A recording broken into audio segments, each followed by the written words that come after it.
Ladies and gentlemen, boys and girls, sugar voices, you are listening to live episode number 61 of the All Things Cleveland Cavaliers podcast. Brandon Lewis, Joey Steiner here with you as always. What's going on, Brandon? Good to be here as usual. And you know what? We prepared for the show none at all. Nothing. And you know why? Because I think we both got a lot on our mind. We both kind of want to come in with different perspectives on things. And I'm gonna start it off with something that I'm not happy with. Go ahead, sir. I am getting we are past the third way, a third of the way through the season. We are 35, 36, 37%. I'm not going to put percentages on it. I just did, but whatever. And I got to say, I know it's early in this young man's career, but Evan Mobley needs to step the hell up. This is a man who is 7 feet tall, Brandon. He can shoot the ball. He can get to the rim. And it seems like it looks like he's lost out on the floor. He looks lost to me. He is supposed to be an all-star this year. And it seems like he does not know where the hell his place is on this team. And he needs to figure it out. And I'm not just putting it on to Evan, because I think it's something JB needs to figure out as well. You have Garland and Mitchell in the backcourt, one of the best backcourts, if not the best in the NBA. If it's definitely top three, maybe number one, depending on the day. You have Jared Allen, who a lot of people are throwing in there for defensive player of the year right now. And he gets you most nights. He gets you his, 14 and 10, 15 and 10, some nights even better. But where is Evan Mobley? It seems like his role is shrinking. You don't hear us talking about, oh, Evan Mobley had this good of a game. I mean, no, maybe 3 or 4 games this year. And that was when Jared Allen was out. I need Evan Mobley to step up because I don't want to be at this point at the end of the year or next season, beginning of next year, going, well, maybe we can get something good for Evan Mobley. I don't want to get to that point, and I feel like he and JB need to figure out what his role is on this team. So I want to remind people that it was about 2 months ago when this season began, and we were talking about the potential of Evan Mobley being top 20, top 15 player in the league this season. And we have not seen it. We have seen maybe, as you said, 3 or 4 games, and they kind of felt like they all came in a row, and it kind of unbelievably felt like they all came when Jared Allen was out, unfortunately. And since Jared Allen's been back, Evan Mobley almost feels invisible on the court. I mean, you just, like you said, you don't see him on the court. You don't see his impact on the game. His stats are very similar to Allen's, where it's like, 14 and 8, 14 and 7 here and there, but it does not feel like the production is there. And I said it, I believe, last week on the podcast. I think Mobley's role, specifically to me on the offensive end, specifically also because we still don't have that wing shooter. I think Mobley needs to step out a little bit more outside the paint and be that guy who can stretch the floor for Garland and for Mitchell when they go inside, because we're seeing defenses now collapse on those guys. The corners are wide open, or the lob up the middle is wide open, and the Cavs don't have that guy right now that can convert. And as long as, and I hate to say this, we kind of danced around it. We didn't go full-fledged into it. But to me, as long as Jared Allen's in that paint, it kind of feels like Mobley doesn't know what to do because he wants to be in that paint. And it's almost like Allen taking up his entire space on the floor. Yeah, and I think Mobley's skill set is different than Allen's. Mobley's a great defender when it comes to blocking shots, but Jared Allen does the little things that don't show up on the stat sheet, like he alters a lot of shots. He makes people, he takes up a lot of the lane, a lot of different passing lanes. Jared Allen is a legit contender for defensive player of the year. Evan Mobley, I don't know where you want to put him. I don't necessarily think that you want to put him in the corner to shoot the three. I know that he can make it, but he has done that the past few games a few times. And it seems to me like he's just not comfortable doing that. I don't know if that's something where you have to make him comfortable, get him to that comfort level where he is consistently able to hit that corner three. Because I agree with you 100%. They're collapsing down and those corners are open. And you can tell this is where we are missing Dean Wade very badly due to injury. Because Dean Wade, he was drilling Dean those Wade was the guy threes. that was throwing the threes. Absolutely. Yeah. So I don't know where that, like I said, I don't know where that leaves Evan Mobley. Like you said, we need that wing shooter.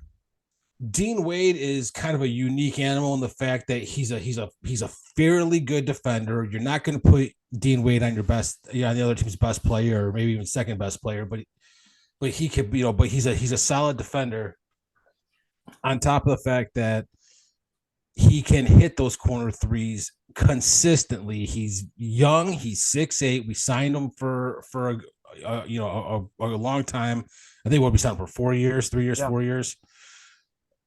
And I know JB likes him. I know the team likes him. I know that he has, he's obviously contributed immensely before he got hurt, and he's coming back. So I don't know. There's something about Evan Mobley's play lately where, as you said, and it's the best way to put it, it's like he's invisible. It's like, you don't even notice him on the court. I see Darius Garland. Yep. I see, Donovan Mitchell. I see Jared Allen.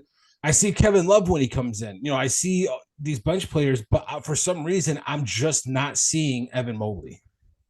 Yeah. And to me, like, if Evan Mobley needs to get where me and you have both projected him to go, like, I believe he needs to start developing that shot more, and I think that it needs to be a consistent part of his game, because I believe as much as Mobley, I think, wants to sort of live in the paint and be that guy that gets 17 points and 15 rebounds and really is the one that cleans up the glass and is super hyper athletic and doesn't take a lot of shots.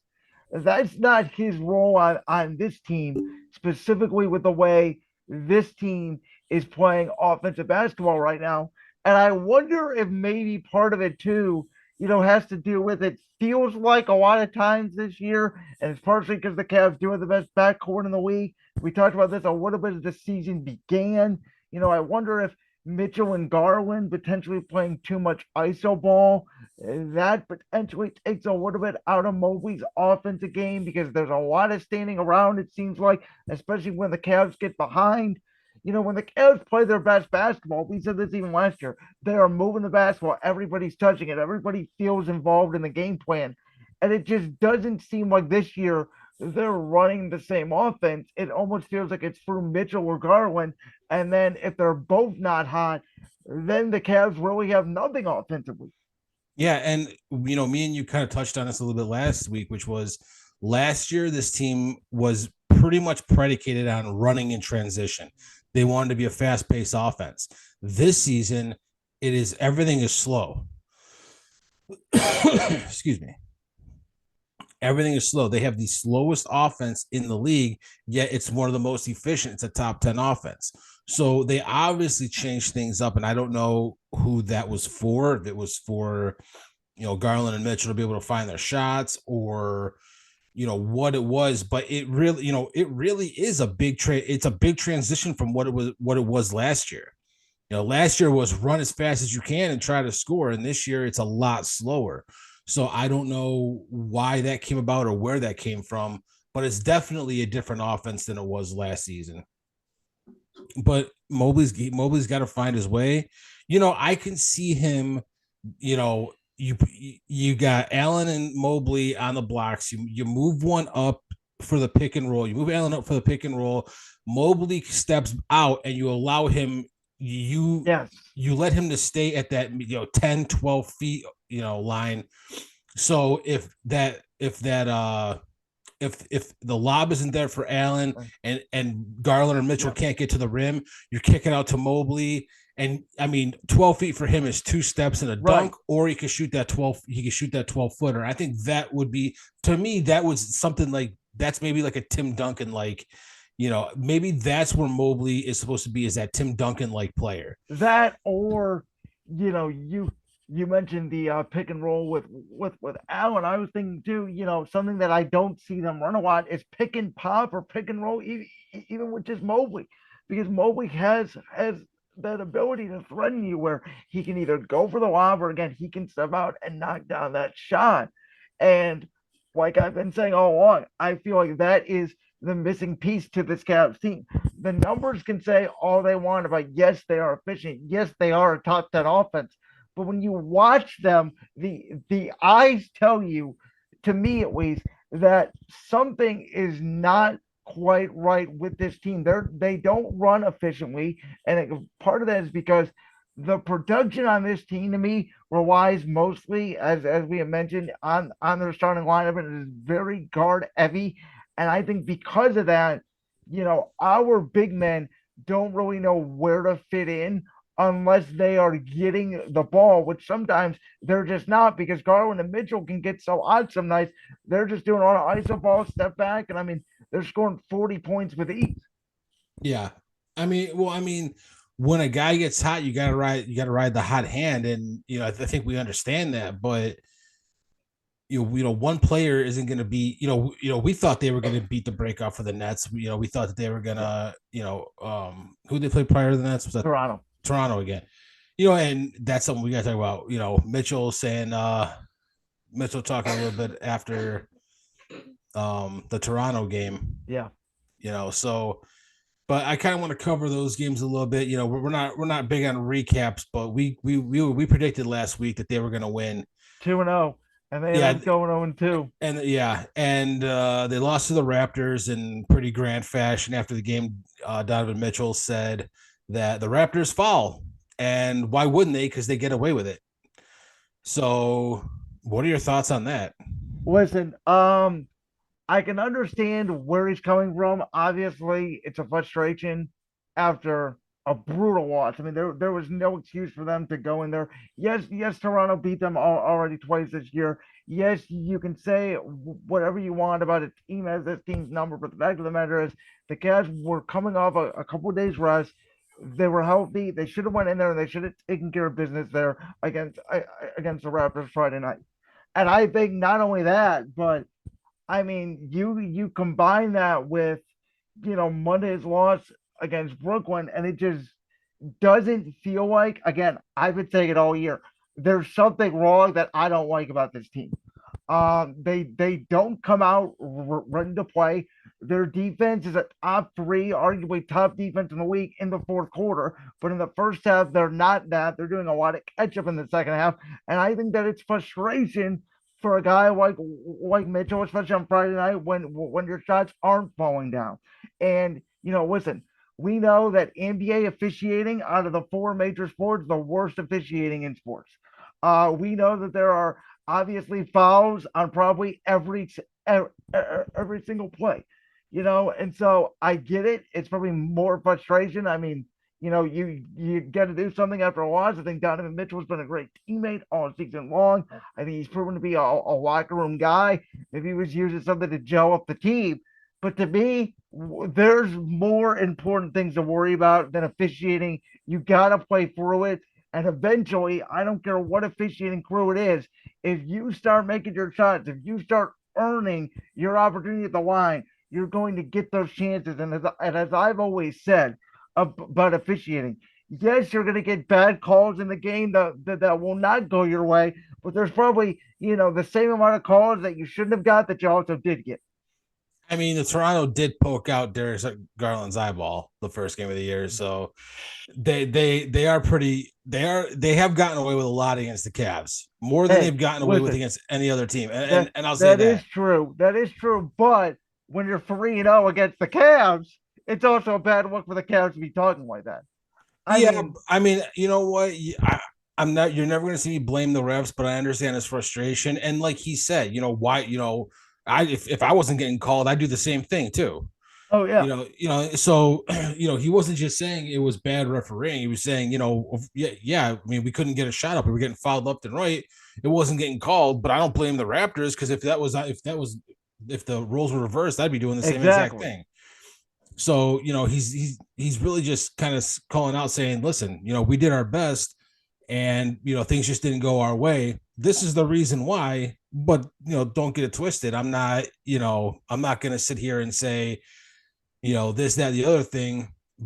I'm saying that this particular reason we got fouled, we didn't get calls, but I also would do the exact same thing Mhm. if I meant getting a win. So I get what he's saying. You can't blame the refs because sometimes refs just, I mean, I should say sometimes the refs are just awful in the NBA. They're the worst of any of the major sports. But it is what it is. And then they went up against the Nets, the scorching hot Nets. They are. And I mean Durant and Irving, Ben Simmons, who doesn't shoot anything other than layups, but still is almost near a triple double. TJ Warren had a good game, who just came back. Hasn't played in 2 years. This is a very scary team right now, Brandon. I told you early You on. did. You I tried to warn me, I but tried to tell you. this was a team who, early in the season, obviously Steve Nash got fired. There were reports that Kyrie Irving was going to get sent home. Nobody was getting along in that locker room, and here they are on a 10-game winning streak. And I mean, they just came into Cleveland, and especially in that second half, it felt like every time the Cavs tried to get back in the ball game, it was boom, a Kyrie Irving three, or boom, a couple Kevin Durant buckets. It was boom. It was the Cavs would try to make a run, and then boom, one of the net stars would just come down and say, "No, not tonight."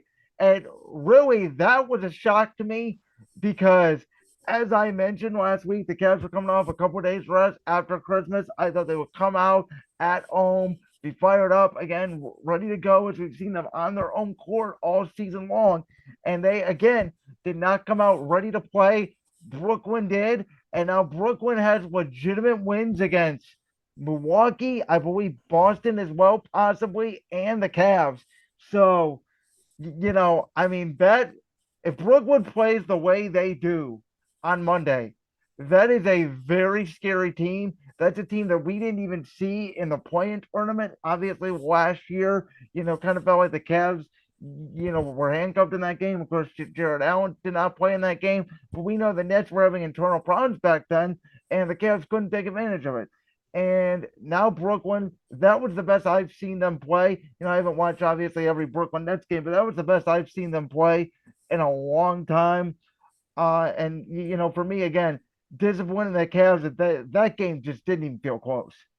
No, but I think that you also have to put on the opposite side of the coin, Brooklyn. If you look at the makeup of that team, as as far as basketball is concerned, you could say whatever you want about Kyrie Irving off of the court. That's your own opinion. That's not something that we're talking about. We're talking about on the court here. Kyrie Irving is a very good point guard in the NBA when he is playing his best. Probably still top five. I would say Yeah. when he's at his best, he's probably still top. I would say top five, top seven, somewhere around there. Um, then you got to look at Kevin Durant. Father Time has not gotten a hold of Kevin Durant just yet. Kevin Durant is playing at Kevin Durant levels. He is still one of the best players in the NBA.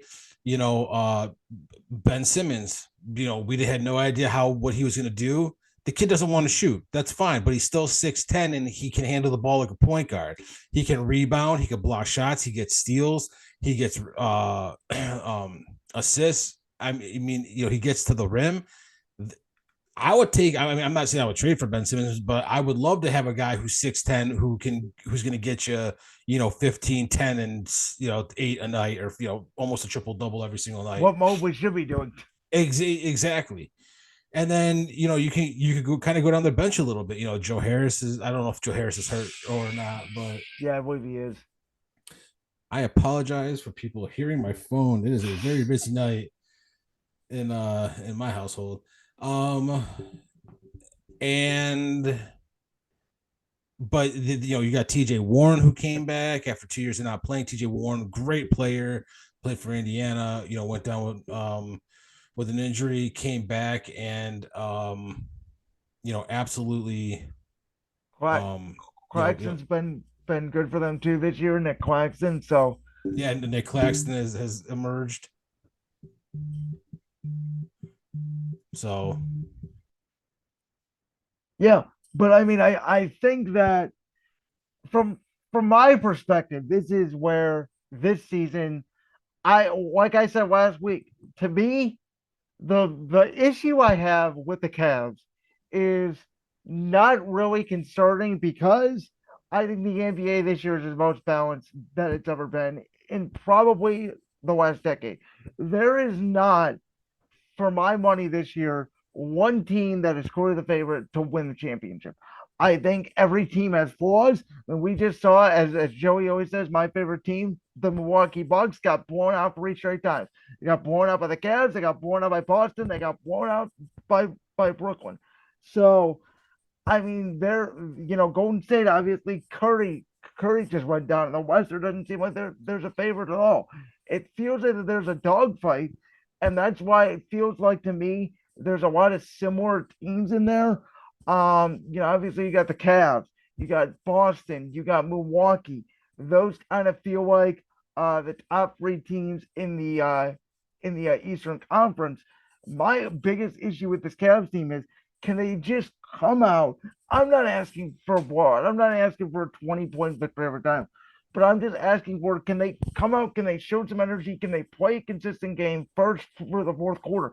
Because it always feels like, either the first or the third quarter, when they come out of that locker room, they're either falling asleep if they're up by 20 and they want the team back in the game, or they're coming out and they're not ready to play. And we're playing Indiana tonight as we speak. The last time we played Indiana, you mentioned it. Yes, it was still an NBA team, but they were missing a lot of their people, and they still came out. And Indiana was beating them at halftime on their own floor. Yet they had the best over record in the NBA.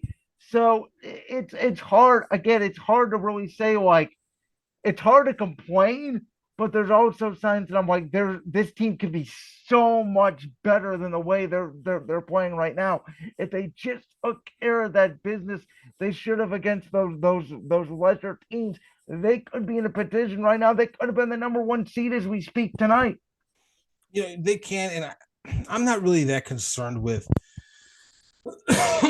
with the number one seed. I think that the East is absolutely stacked right now. I mean, there's a lot of teams that could, like I said at the beginning of the show, we're just over a third of the way through this season.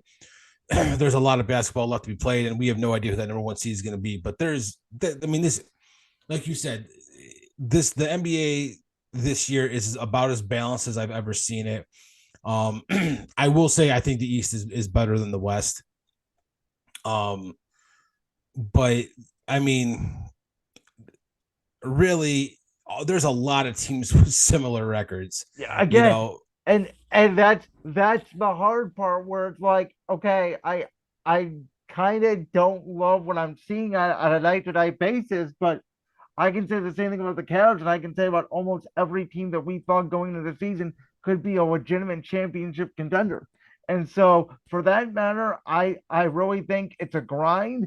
I think that the Cavs are learning, but I do think it's going to be a very interesting January because right after we get done with this stretch here, the Cavs have a little bit of a home break, I believe, but then they are boom right off onto the West Coast. And we know how the Cavs have struggled on the road this season. And I believe that 12 out of their 16 games is pretty unusual. I think 12 out of their 16 games in the month of January is against the West Coast, which to me, January, February, that's the time that we are going to see, the real contenders in this thing really separate themselves. I believe for maybe that middle of the pack. And again, maybe the Cavs are just using this time for a trial and error with bringing in Mitchell and Mobley and Allen and seeing how they need to run this team. But I hope that they can figure it out, and I hope that Mobley can do his thing and he can get back to what Mobley can do last year, because that is a huge missing piece. And listen, we talked about it all off season. This team has potentially four All Stars. I do not think at this point Evan Mobley would be in the All Star game. The All Star game, was tomorrow. Mitchell has a great chance. Obviously, Garland does. I think Jared Allen has a real solid case for himself as well this year to not be left out. I think Jared Allen has a real case to actually be voted in. But I mean, there's not a lot of teams with three All Stars on their team. Is the other thing, which is just insane. I'm like, can you please wake up and just play a solid game from start to finish? Right. We're gonna have a lot to talk about. Next show, which is going to be in 2023, Brandon. It will. This is the finale of 2022, and the Cavs are looking to close out 2022 with a victory Saturday night in the United Center against the Chicago Bulls, who seem to regress. I think me and you have both predicted to start the season. They do have a home and or yeah, in an away and home battle. They'll play Chicago away on New Year's Eve. Then they'll come home and they'll play Chicago on Monday, January 2nd. We saw them the second game of the year, and that was one of the only games this year where the Cavs really, after the first 5 minutes, they took control and they took out the Bulls really from the first quarter on, and that was the first game without Darius Garland on the court for a full game since he suffered that eye injury opening night. I think one of these games, I think the home game, they're probably gonna blow them out. I think that they will win both. I think that they need to get both. They need to win both to get ready for again a West Coast trip. That I think if you can win, 3 out of 6 games, I think they play. If you can go 3-3, 4-2, there, I'll take it. But kudos to the NBA schedule makers for giving the Cavs 2 straight games against Chicago here. I think they need to take advantage and get 2 Ws. I agree with you. I remember, at the beginning of the season, I went through and I checked every game, and I'm going to start following it a little bit more. But I did have the Cavs winning both of these games back to back. I think that the Cavs are. I think the Cavs, like you said, they need to win them, but that's not why I think they're going to win. I don't think they're going to win because they need to. I think that they're going to, they're going to be ready on New Year's Eve, and then they know that they got to start 2023 off, hot, and they're going to, go and they're going to get that second win against the Bulls, and start 2023 off with a bang, and get ready for that West Coast trip. Indeed. Well, I will tell you though that after the Chicago game, we're going to preview one more game here, Joey. And that will be that Wednesday game, January 4th, when they take on a team that a lot of people, including myself at one point, thought were going to win last year's NBA championship. And then Luka Doncic did what Luka Doncic does and took them out in Game 7 of the Western Conference semifinals. We're going to get our first look at the Phoenix Suns, who will not have Devin Booker after he just suffered an injury. I mean, that's obviously pretty big for Phoenix, who I believe has already lost more games this regular season than they did all of last regular season. But again, how relevant is that considering how balanced the league is this year? We saw what Phoenix did last year to the Cavs. They played them very well in the regular season, but those were both very early in the season. I think the Cavs at home, again, we've been saying it, they're one of the best teams in the league at home. I don't expect them to lose at home. I think it is going to be a close game because for some reason it always does feel like that Phoenix does play them well. And obviously Monte Williams is still a great coach. They still got Aiden, they still got Chris Paul and all those guys for what it's worth. I think the Cavs end up pulling it out here though with about a 5-point victory. You know what? I agree as well. If you would have said Devin Booker was playing, and he was healthy, Yes. I would have taken the Suns here. I think that this may be a game. Aiton's been playing really well as of late. Devin Booker, before he got hurt, was just playing out of his mind. He really has been playing like the cover athlete of NBA 2K23 that he is. But without cover curse. No, the cover curse is Madden. NBA is fine. Yeah, I think that the Cavs get the win. Chris Paul is not the same player he was. He is showing signs of aging. They have really good bench players and really good pieces of other pieces around like Bridges, right? Bridges Yeah. and Torrey Craig And and Payne. yeah, Payne and Johnson. So they got pieces around them to give the Cavs a fight, and I think that they will because that's a very good, a very well coached team, and a team that's kind of trying to build a culture out there in Phoenix. But I think that the Cavs are just going to overwhelm them a little bit, and the Cavs come away with the W. Well, as one person that formerly used to play for the Cavs always says, Rome wasn't built in one day. That's And true. so I think the Cavs are going to take their time here, and I think that eventually they will get it right. I think JB Bickerstaff and crew is a very smart coach. You guys remember last year on Christmas Day, JB Bickerstaff received his contract extension as the head coach of the Cleveland Cavaliers. Here we are now, a year later. By the way, it was a year ago yesterday that Ricky Rubio tore his ACL. All right, ATC fans. Unfortunately, Joey's computer went out right as we were about to finish the recording of this episode, and he cannot get it back. So we're going to go ahead and wrap it up there. This is episode number 61 of the All Things Cleveland Cavaliers podcast for my wonderful co-host of Boyland Media, the vice president of Boyland Media, LLC, Joey Snyder. I'm the general manager of Boyland Media, Brandon Willis. Make sure you check out me and Joey next week as we'll be breaking down all things Cavaliers as always. Let's see if the Cowboys can get back on their winning ways. Coming off this road trip against Indiana and Chicago, and then back at home against the Bulls and the Suns.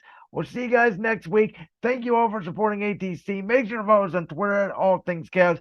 Everybody, I hope you had a wonderful, happy holiday and a happy new year. And don't forget to let know.